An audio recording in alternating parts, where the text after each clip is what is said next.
राजा ने वनवासी को उपहार में दिया चंदन का बाग, लेकिन वनवासी को चंदन की कीमत मालूम नहीं थी।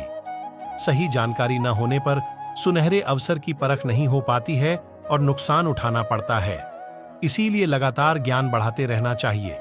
इस संबंध में एक लोक कथा प्रचलित है। कथा के अनुसार पुराने समय में एक राजा शिकार के लिए गया।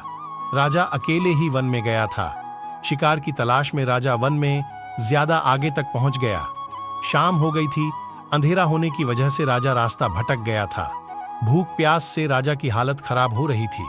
तभी राजा को एक छोटी सी कुटिया दिखाई दी।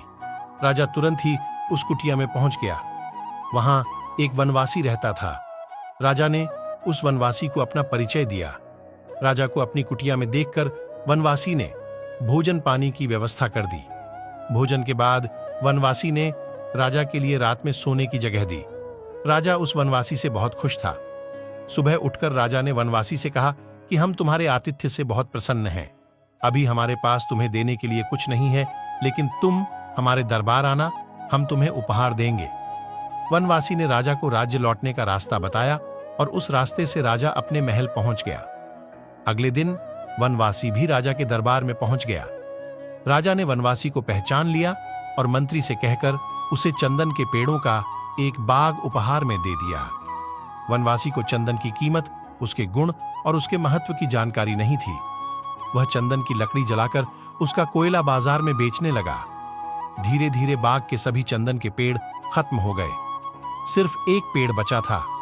वनवासी अंतिम पेड़ को काटता, उससे पहले बहुत बारिश होने लगी। बारिश की वजह से वह लकड़ी जलाकर कोयला नहीं बना पाया। तब उसने सोचा कि आज लकड़ी ही बेच आता हूं। जब वनवासी चंदन की लकड़ी लेकर बाजार में गया तो चंदन की महक बाजार में फैल गई। बाजार में उसकी सभी लकड़ियां बहुत अधिक धन में बिक गई। यह देखकर वनवासी आश्चर्यचकित था।